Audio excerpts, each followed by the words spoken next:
Living off the land defined the food and farming traditions of tribes like the Iowa, whose history is carefully recreated at Living History Farms in Urbandale. Iowa farmers raised corn, beans, melon, and squash. Women did the farming in the Iowa culture, while men were responsible for hunting and making tools. Iowa families were subsistence farmers, raising just enough for their family to survive throughout the year and having a little put away in case of a bad year.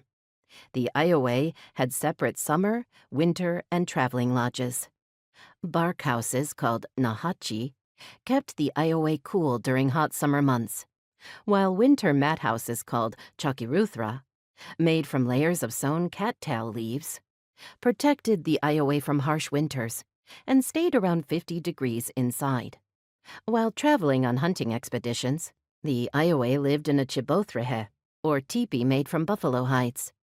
Their villages also contained sweat lodges, food drying racks, cooking areas, work areas, hide scraping racks, pottery pits, and gardens.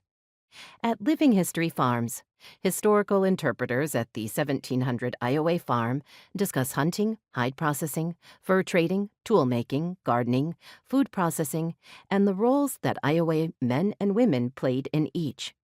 Interpreters use both recreated bone and stone tools and reproduced trade items to perform daily tasks. By the era of the 1700 Iowa farm depicted at Living History Farms, the first Europeans had seen the land that would become Iowa. Had history taken a different course centuries ago, Iowans might be known for their unique brand of French cuisine with a distinctly Midwestern flair. In the late 1600s, European explorers began paddling up and down the Mississippi River, passing along Iowa's eastern border. The first to visit Iowa were Frenchmen. Louis Joliet led a crew accompanied by Father Marquette, a Catholic priest. In 1673, the expedition arrived in the area that includes Pikes Peak State Park near the Iowa town of McGregor. It would be almost 150 years after Marquette and Joliet sailed along Iowa's eastern border before white settlers began moving inland to farm Iowa's incredibly rich topsoil. In the meantime, trappers and traders began exploring the rivers that fed into the mighty Mississippi. The French established some trading posts that would grow into Midwestern cities, including St. Paul, Minnesota, Prairie du Chien, Wisconsin, and St. Louis, Missouri.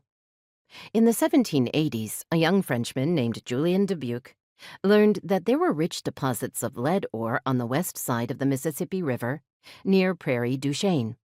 Lead was valuable because it was used to make ammunition for guns and cannons.